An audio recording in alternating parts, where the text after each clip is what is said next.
मनुष्य का जीवन रहस्यों से भरा पड़ा है। अक्सर आपने देखा होगा, या फिर हमारे धर्म ग्रंथों का इतिहास हो या इतिहास हो, हमेशा यह प्रत्यक्ष प्रमाणित करता है कि जो व्यक्ति जितना ईमानदार होता है, जो व्यक्ति जितना तपस्वी होता है, जो व्यक्ति जितना ज्यादा अद्भुत होता है, उसके जीवन में उतनी ही कठिन परीक्षा देनी पड़ती है। वह आदमी, वह व्यक्ति उतना ही ज्यादा अपने जीवन में जलता है, तपता है। और ऐसा ही दानवीर कर्ण के लिए भी हुआ था।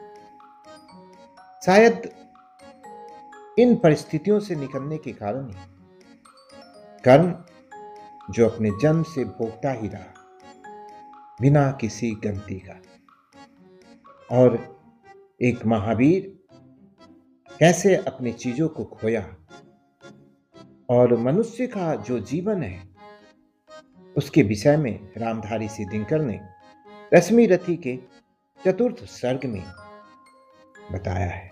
तो आए आज चतुर्थ सर्ग का गान करें। प्रेम यज्ञ अति कठिन, कुंड में कौन वीर बलि देगा। तन मन धन सर्वस्व होम कर, अतुलनीय यश लेगा। हरि के सम्मुख भी न हार, जिसकी निष्ठा ने मानी। धन्य धन्य राधे बंधुता की, अद्भुत अभिमान। पर जानी क्यों नियम एक, अद्भुत जग में चलता है। भोगी सुख भोगता, तपस्वी और अधिक जनता है। हरियाली है जहां जनद भी, उसी खंड के बासी। मरु की भूमि मगर रह जाती, है प्यासी की प्यासी। और वीर जो किसी प्रतिज्ञा पर आकर अड़ता है, सचमुच उसके लिए उसे सब कुछ देना पड़ता है। नहीं सदा भीषिका दौड़ती, द्वार पाप का पाकर। दुख भोगता कभी पुण्य को, भी मनुष्य अपना कर।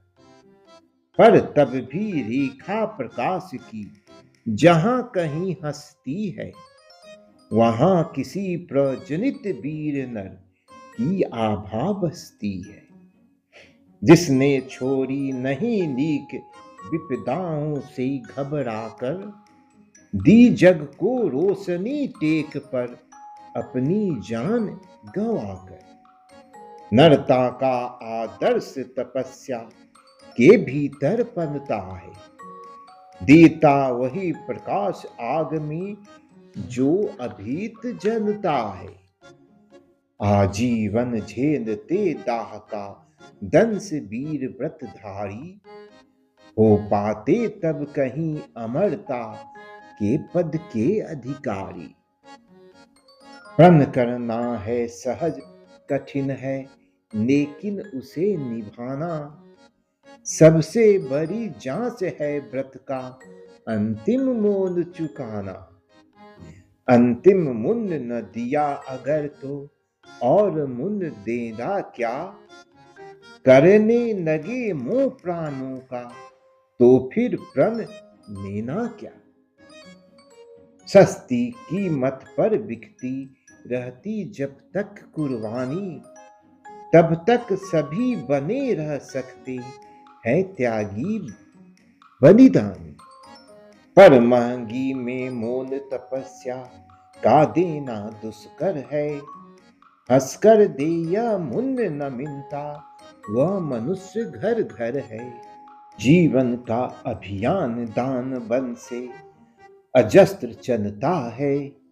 उतनी बढ़ती ज्योतिष ने, जितना अनंत जलता है।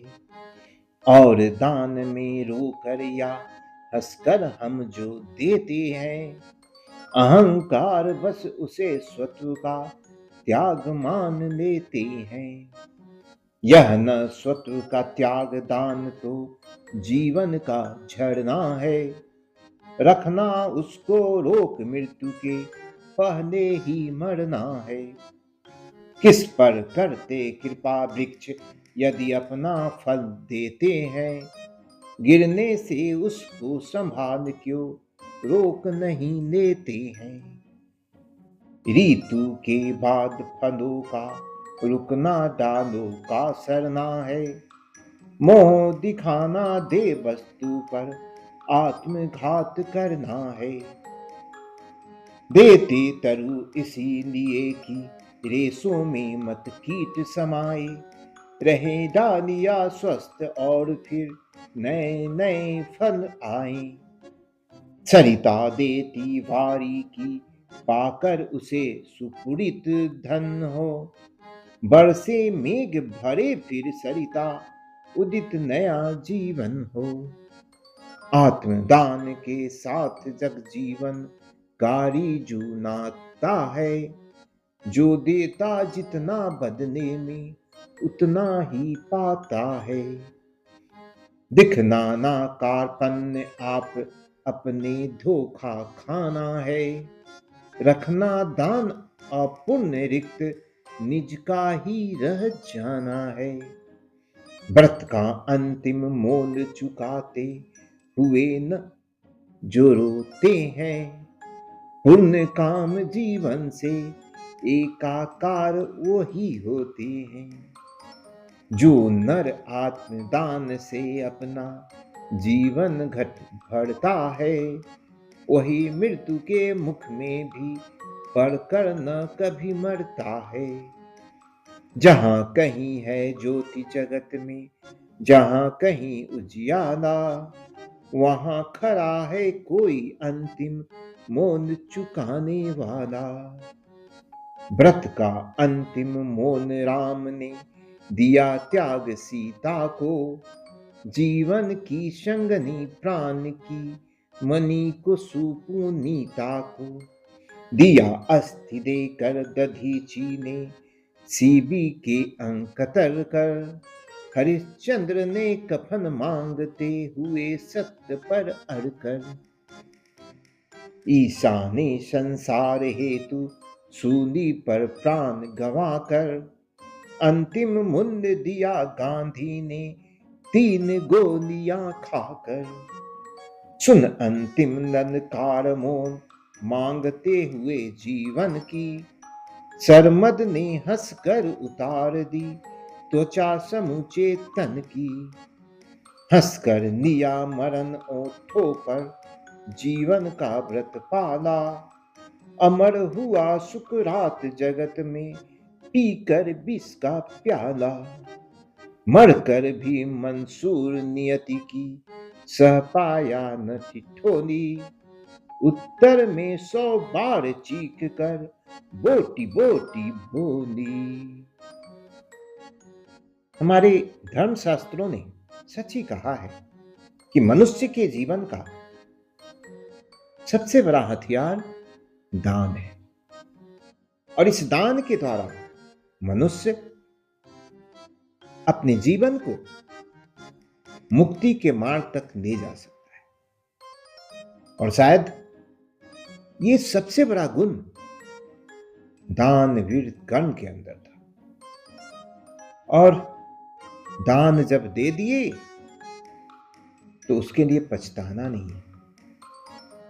जो हमने प्रतिज्ञा कर ली